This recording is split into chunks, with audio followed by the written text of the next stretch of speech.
A while ago, I made a video about AI, and I made some pretty inflammatory statements, and boy was I wrong. Kind of. Let me explain. When I made the video, I said things like this. Use AI if you have no creativity, you have no skill of your own, or you have no original thoughts. So this is YouTube. You have to say some pretty inflammatory things to get people to notice. I titled that video, AI is Killing Creativity. So initially I thought people are going to go onto AI, say, hey, write me the script please, and it generates this whole script and they just sit there and read it in front of a camera like everybody does with Wikipedia and other Google articles and stuff like that. And then they go to DALL-E and says, generate some images for me please, and it generates the images and they stick them on there and they say, I have a YouTube channel now, and they're not actually doing any work. And I thought that was going to be like a major problem with this AI stuff coming out. But I changed my mind when I started using it. I want to show you some of the things that I worked on. So one of the first things I did, I was working on my vision board video, and I asked Chat GPT, what does it take to plan the next 5 years of your life? It gave me this, reflect on your past, which I thought was interesting. I'd only heard one other person say reflect on your past. I guess I'd heard another person. But you got to think about the things you're running from, the mistakes you don't want to make again. So I've heard like Patrick Bet-David say that. I've heard Douglas Kruger say things like that. Think about what you're running from. But I never really thought about that. What do you want to continue doing and what do you want to change? 2, set goals. Identify, okay, blah, blah, blah. 3, make a plan. 4, stay flexible because your plan is going to change. And 5, review your plan and adjust accordingly. And then it usually writes in this format. Oftentimes it gives a disclaimer at the end of it. Now keep in mind, blah, blah, blah, but it seems to have incorporated that into step 5 here. So that's interesting. Then I went on to the vision board idea. Okay, my employer wants me to create a vision board including the dates, blah, blah, blah. So I gave it all the things that I wanted to include in it. It gave me a definition of a vision board. So I gave it a bunch of ideas and it rephrased them in the form of bullet points. And then, disclaimer, it's also important to note that vision boards should be placed somewhere where you can see it every day to make sure. So it gave me a definition, it regurgitated my information back to me in the form of bullet points, and at the end, it also gave a little bit more information about the proper use of what it just gave me. Then later I was heading home from work and I thought, what the hey, let me ask Chat GPT about how I mod games. So it gave me some good pointers on where to start. But ultimately, it kept telling me, you're going to have to do research on this. You're going to have to do research on that. So I can ask it specific questions, and it can do some of that research for me, but it can't learn it for me. And it also allows me to get some more information without having to visit a forum. So it condenses information a little bit better than what I would have. So it kind of gives you a jump start. And then I asked it about modding a very specific game. And ultimately, its answer was, you're going to have to do more research. So I decided to do the nasty, fraud, criminal YouTuber thing and jump into Chat GPT and say, hey, write me a script in the style of Mr. Beast about the importance of making vision boards. And it came out something like this. Hey, what's up guys? It's your boy Mr. Beast here, and today I want to talk to you about the power of vision boards. You might be thinking, what the heck are vision boards? Well, it's a collage of images, words, and phrases that represent the goals and aspirations that you have. Cut to footage of Mr. Beast setting up his vision boards with pictures of dream house and a private jet and a picture of him holding a trophy signifying his goal of winning an award. Cut to footage of Mr. Beast sitting with a baby and a playpen. See, even a baby knows the power of visualization, but it's not just about putting up pictures and hoping for the best. You have to take action. Cut to footage of Mr. Beast working hard and achieving his goals. That's it. Just working hard and achieving your goals. Go. All right, action. Don't just sit around dreaming. Make a vision board and start taking steps to make your dreams a reality. Thanks for watching, and as always, peace out. Does he say that? And as always, peace out? I don't watch Mr. Beast, to be honest. And then I asked it to redo the video in different YouTubers' styles, and I ended up with way too many options and I couldn't decide on one. I'm thinking about doing them all and allowing you to vote on which one you like the best. I asked it then, what's a good title for this video? So it's already generating the title for me. Well, it gave me Mr. Beast shows how vision boards can help you achieve your dreams. That's a pretty long title and it's not very good clickbait. I have a typo in here. There's a typo in here. I did the speech to text, and this is what speech to text thought I said. What is a description for a good stone nail that can attract clicks? Unlock the secret of the perfect manicure with our premium stone nails. Like, that's not what I meant to say.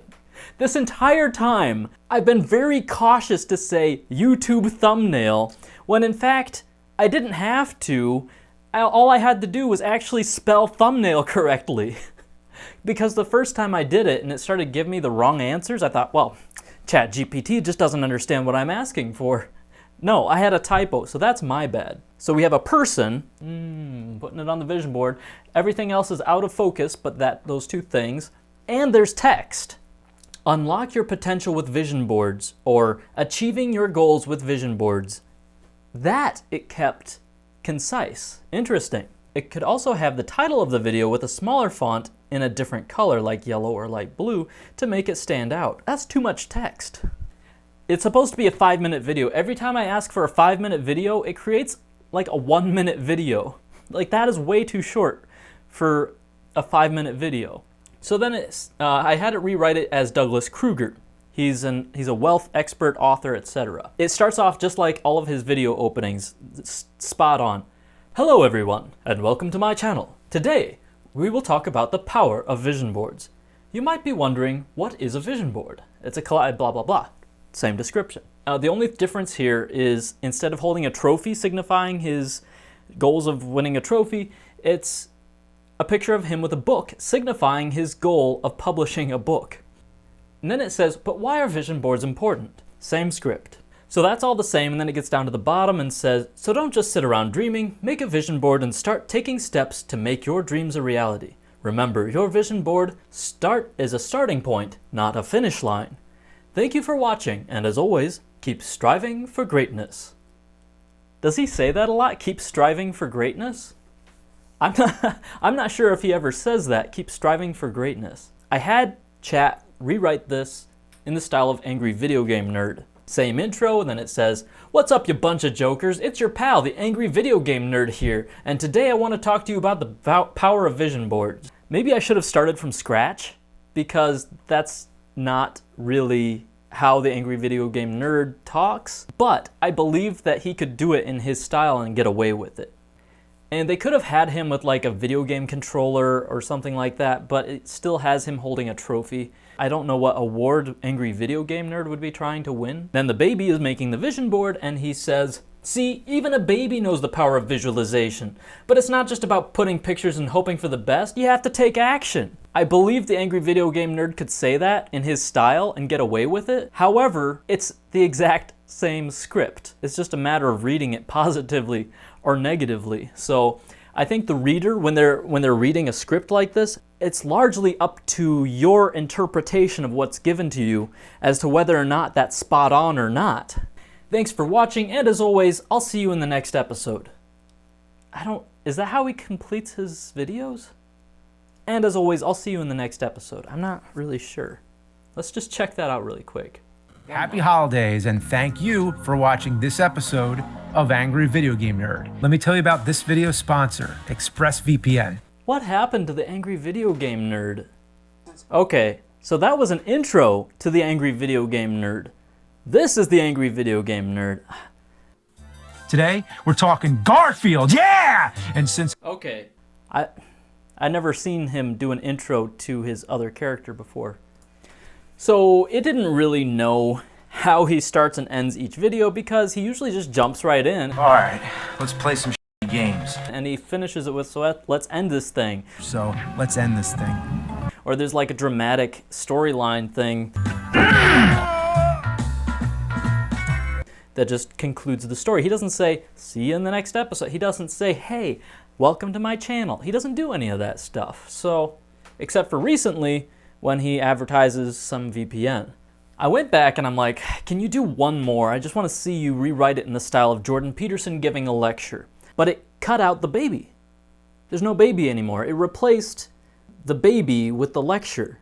And as soon as I add a condition, it assumes that I changed it. I replaced that condition. So it replaced baby with lecture, and now we're getting a lecture. And it's a little bit more spot on, to be honest. The concept of vision boards is simple. It's a collection of images, words, phrases that represent your goals and aspirations. But the implications of this simple concept are profound. So you cut to footage of Jordan Peterson holding up an example of a vision board, blah, blah, blah. When you create a vision board, you're engaging in the process of self-actualization. You are setting your sights on what you want to become, and you're taking the first steps towards making it a reality. You are creating a map, a blueprint for your future. So it's already taking ideas from his maps of meaning concept. Cut to footage of him talking to an individual discussing the importance of vision boards. So a lot of his videos, a lot of videos about him, feature him talking to someone in an interview, whether it's like Joe Rogan, or they have a lot of these podcasty style things where it cuts back and forth between his lectures and an interview. So he's talking to someone instead of talking to a baby. I could put the baby in there. Maybe the baby's on the other side of the microphone. I don't know. But creating a vision board is not the end of the process. It's only the beginning. Once you have your vision board, you must take action. But you must work towards the goals every day. And you must be willing to adapt to change as you go along. And then cut to Jordan Peterson working and achieving his goals. I don't know why it thinks that's an easy visualization. Just go, achieve your goals right now. I want to take a picture of it. So I urge you to take some time and create your vision board. It will become one of your most important investments you will ever make in yourself. Thank you for listening. So it got the way he talks, it got it down, and it really captured it in this version. While we're on YouTube scripts, I'm going to go straight for the YouTube script. So then I went to Chat GPT. I said, write me a 5-minute script for a YouTube video about the insufficiency of using the Eisenhower matrix and determining your next business move. Instead, the video will suggest the best method is for determining your next business move is how much money you make and how much time. So I had a previous video about exactly that, except it didn't feature baby Morpheus or Neo or anything like that. The video will feature Neo and Morpheus from the Matrix, except Morpheus is a little baby that Neo has to carry around. I did this so that I can incorporate Jade as little baby girl Morpheus. I filmed this and I made another video on it. I'm going to link that at the end of this video. But it writes this whole script with this story. I've been using this Eisenhower matrix to determine my next business move, but it doesn't seem to be working. I need a new method. And then I went back and realized, oh, it says voiceover. It says voiceover on everything. I filmed it both ways, but I just liked it with him actually saying it. So, and by him, I mean me, because I played the character. I thought it was funny. Now, I did say 5 minutes, and it came out to be 1 minute. I think it's because I used the phone instead of using a laptop. I'm gonna get into that a little bit later. So now here I had this idea, like what if I created it's like a giant tabletop board game for determining your next moves in life and scheduling and everything like that. I wanted it to take all these concepts and incorporate them into one and then make a video about it. And I thought, well, I don't know how to start the video. Maybe I'll ask Chat GPT what it says. A really bland intro, good. And then it gives you a conclusion. In conclusion, by using these tools, and it lists them all, you can make the most of your personal time and live a more fulfilled life. You didn't design a system where they all work together, so let me clarify. Okay, rewrite the script. Instead of listing vision boards, Eisenhower matrix, life gamification, and effective scheduling as separate ideas, I want you to merge them into one single effective strategy. So it rewrites the intro, and then it regurgitates the exact same thing, except for, in conclusion, by using an effective strategy that combines all of this, you can use your personal time wisely. It's the same video. It wasn't really good at making a calculated analytical decision and designing something for me and giving it to me in the form of a YouTube video. It kind of just took the information, regurgitated it, sticking the concept of it being a single idea in the video. I mean, what did I expect it to do, really? I was working with it on designing a board game. I kind of felt like it was having me design the game called The Game of Life, so that was kind of boring. So I was over at my friend Jake's house, and we had it write a few scripts. He's going to do a review on Mazes and Monsters. That's an old Tom Hanks movie. So I said, write me a script for a 20-minute YouTube video reviewing Mazes and Monsters in the style of YouTuber Janitor Jake. And that's his YouTube handle. And it went through and wrote the script, except it sounds nothing like him, and we were laughing the whole time. Hey, it's your favorite janitor, Janitor Jake, and welcome to another movie review. Today we're going to be, it says he's sitting there wearing his janitor's uniform. That's not what he wears. This is not how he talks. It doesn't know who he is. But instead of saying, I'm sorry, I don't know who that is, it just made some assumptions, designed it, made it up for us, and said, here you go, I'm being creative. That's a pretty creative response, but it's not the correct response. It's just making stuff up to give us an answer. Very rarely will it ever ask a follow-up question. It says, okay, I'll assume that I don't know who that is and you want me to make it up, so I'll just make it up for you. So I know what you're thinking, Janet or Jake. Why are you reviewing a movie that's almost 40 years old? Well, my friends, let me tell you, this movie is just as relevant today as it was back in the 80s. And later, it gets to the next paragraph, it says, Mazes and Monsters, blah, blah, blah, blah. Now I know what you're thinking, Janet or Jake. How could this role-playing game be so dangerous? But let me tell you, this game is not... Okay, all right. We're repeating phrases. And as I read it, Jake is telling me that is not what Mazes and Monsters is about. That hardly happens. So I don't know where it got this review information.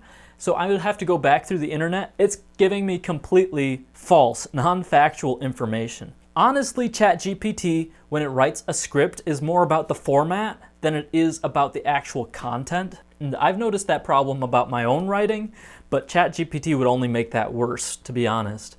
And it made a specific point about, it's a movie that's still relevant today. Well, this is something that happened a long time ago, so how do I make it relevant today? Easy, I'll just say in the script, this is still relevant today.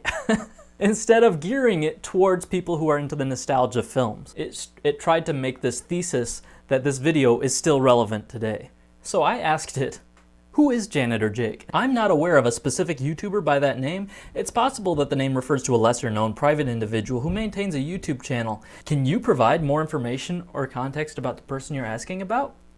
And I said, that is the first time Chat has ever asked me a question. It's possible it's not very popular. So it only has information about what's really popular. Otherwise, its answer, it has to make it all up. So I had it write the same script for Mazes and Monsters in the style of Angry Video Game Nerd, and this is what it came up with. Yo, what's up gamers? It's your boy, the Angry Video Game Nerd, and today I've got a real stinker for you today. I think it understands that he's a critic, so it starts throwing in these critical words. Now I know what you're thinking. Tom Hanks, isn't that guy a legend? Well, let me tell you, it's bad. Real bad. He does do that. He repeats himself and emphasizes how bad things are. And it says later, that's not the worst part. The worst part is the way the movie portrays gamers and gaming culture. It's like the filmmakers did zero research and just made up a bunch of assumptions about what gamers are like. It's insulting and offensive. The conclusion was kind of nice. Gamers, do yourself a favor and stay away from this cinematic turd. I'm the Angry Video Game Nerd, and I'm out. So, that last phrase, he doesn't say things like that. But the first one, I'm surprised ChatGPT said cinematic turd.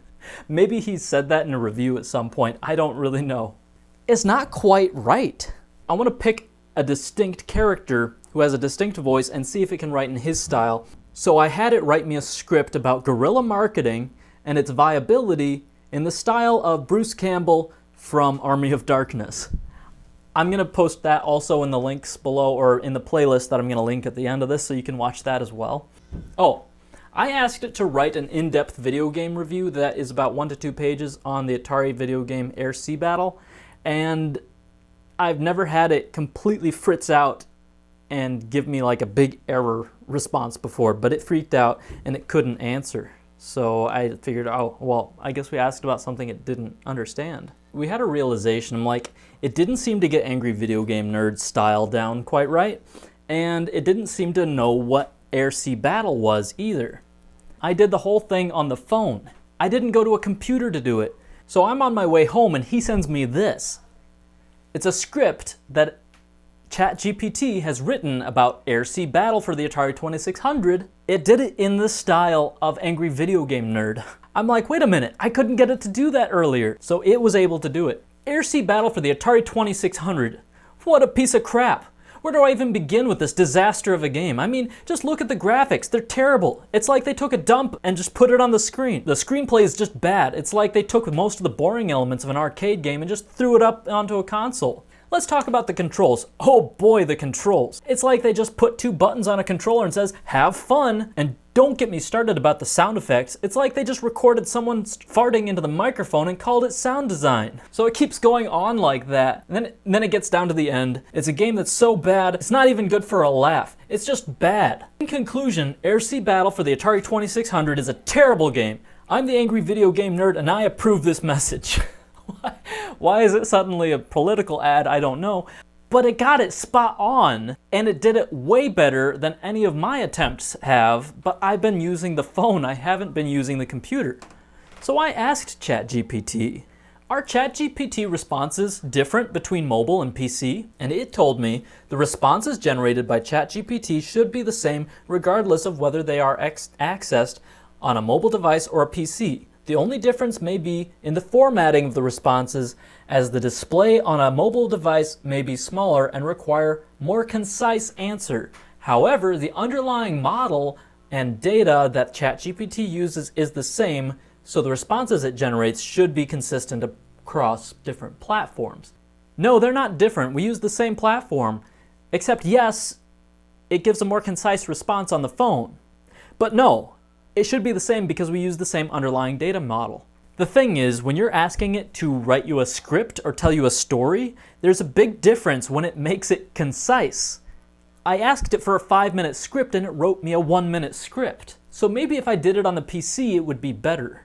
I went through and had it rewrite the vision board's script. Not only did it vary the speech more to match the person I was trying to imitate, it also made the script longer. I'm still not sure that these are 5-minute scripts, but they're probably pretty close. The thing is, I liked some of the things it said in the mobile versions, and it didn't say them in this version. That's because ChatGPT tends to mix up its creativity and its responses, so it doesn't give the same creative response every single time. I don't see it utilizing a lot of information from the maps of meaning. At the end of the script with Jordan Peterson, it says, "Thank you for watching, and as always, I encourage you to strive for greatness and be the best version of yourself. Take care." Now wait a minute, it used that phrase in the Douglas Kruger script I had earlier, and keep striving for greatness. I don't remember him ever saying that, and I don't remember Jordan Peterson ever saying, I encourage you to strive for greatness. Who says strive for greatness on YouTube? I'm just gonna ask ChatGPT. LeBron James is known for saying strive for greatness in the conclusion of his videos on YouTube. Is LeBron James on YouTube? Which one's legit? Okay, I'm not sure that that's true. Of course, the ChatGPT creators never promised that it would always give true answers. So I used it and I found out that it was extremely lacking. It will require a lot more work. Say I ask it to write me a YouTube video, it doesn't know what I'm capable of, and it's not catering to that. It's just giving me a script. It doesn't know that I have a trench coat, or there's a boardroom, and there's a bunch of people that turn to me and nod. It doesn't know that I have access to either a green screen or people who can do that for me. All right, it just throws these things into the script. I asked for a script, I got the script. Now it's up to me to figure out how to make it a reality. It doesn't know that it's gonna take me all day to make this video, and it has no idea how to even gauge that. So that's the thing. It gives you a script. Sure, it gives you something to work with. You still have to work. The work is still up to you. And in fact, the script that it gives you may not be precise. There's things about it that I didn't like and I changed a little bit. There's assumptions that it makes about what you're trying to do. With the matrix style anti-matrix diagram video, I stuck with it as close as I could to the original. And I think it was hilarious, to be honest. I thought ChatGPT was a research tool that could scour the internet, come back with a result, and be like, oh, I can analyze this and put it together for you, here you go. But that's not true. That gathering information part has already been done for it and entered into its whatever neural net or whatever it is. It assesses it, uses that information to give answers. But it does not go out into the internet to gather that information for you and come back with answers. So just because you have something that can write a script for you, like I could have written the script, it probably would have been a lot slower for me to write the script because I'm not really sure exactly how I would go about it. It just basically took the information, threw it into 3 basic scenes. It didn't demonstrate the information in the form of a story. You know, it's okay at storytelling, but it's pretty direct too. Like, a lot of the problems that are resolved in the story happen through dialogue. And that's one of the most boring forms of storytelling that there is, when you resolve all of the problems through dialogue. That's why the last movie about Steve Jobs was terrible, because they're just talking to each other. They're yelling at each other the entire time. Not to mention how derivative the whole thing was. You had 3 weeks. The universe was created in a third of that time. Well, someday you'll have to tell us how you did it. The entire Earth was created in a week. Someday, you must tell me how you did it. I can't help but wonder if the Steve Jobs movie was written by AI. But anyway, back to AI. It does not do all the work for you, but it is a good research tool, assuming you ask it about something it already has knowledge about. But it's a good research tool that you can utilize. You just have to give it a little bit more context. In that regard, you're the producer and you tell this person to write a script for you, and then you get the script and you're like, I don't like it, can you change it this way? I don't like it, can you change it that way? You're not doing the physical work. The physical work is done for you instantaneously. Now the thing is, it is not like a bare expression of your soul like art is. And if that's not what you're going for, then I guess so be it. Is it going to replace humanity? No, because especially when it comes to art, humanity is what we're looking for. When we get AI assuming it knows what humanity is and dishing it out, it doesn't make sense. And we're going to start recognizing that in YouTubers' work. Like when we notice the same phrases. I know what you're thinking, but let me tell you. And I know what you're thinking, blah, blah, blah, blah, but let me tell you. It keeps using these phrases and reattributing all these phrases. You're going to notice them repeating certain phrases. We're going to wise up to that and be like, this is not created by a human being. This is generated by AI, and you'll be able to recognize that. When you do things on the PC though, it may be a little bit more creative, so I'll give it that. Now here's the thing, there's a lot of regulations that are going to be put on AI here pretty soon. Because everybody's saying this is a powerful tool and it's extremely dangerous. And it's not just talking about Chat GPT, there's other AI programs out there. Some of them charge for your use and others don't. And some of that AI is actually capable of some pretty dangerous stuff. So there's regulations going to be put on this stuff. Now the question is, are people going to be abusing it to write their reports and pass classes for themselves without any actual knowledge or actual education? If you don't want to ruin it for everybody, don't abuse the technology. There is a responsibility for you to use AI correctly. Imagine you want to come up with some ideas, you want some details filled in, you just have a general idea, you just want to get to work. So you say, hey, friend of mine, I need some ideas, I need a script, I need to bounce ideas off of you, or I need you to write the whole thing for me. And that friend just has a tendency to scour the world for ideas and rip them off and then package them all together and feed them to you as brand new ideas. And you take it and you're like, wow, I've got my own brand new script here, or my own brand new book, and you publish it, and it turns out a lot of that information was either, if it's a nonfiction, it was wrong, or 2, if it was fiction, it was stolen from somebody else, or the entire thing is very derivative, and maybe even in a lot of ways, it's not very good. So you end up with a lot of problems when you just take everything AI gives you at face value. So you don't want to abuse AI, but you do want to use it. It is an amazing new tool. If you don't use it, you will be left in the dust. There's a lot of competition out there, and I guarantee you, your competition is using AI to get ahead. They are taking the field better than you can by using this tool. You don't want them to do that. You want to stay competitive. And how do you do that? You use the tool, but you use it wisely. Like I said, I think a lot of people are going to be using this, and whether the results are disappointing or not, they can't tell the difference. And they're going to come up with completely AI-generated content, and everybody's going to start to realize that it's not very good. How do you stay competitive? Your edge over them is you utilize AI sparingly. Just be ready to tell it, no, I'm not going to do that. Don't use it in whole. Use it in part.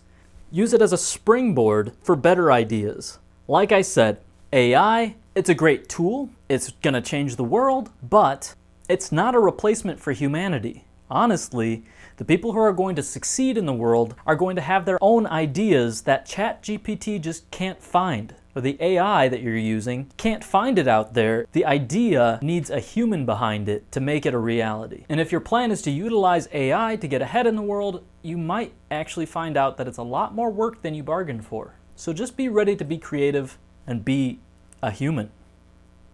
At any rate, that has been my experience thus far with AI.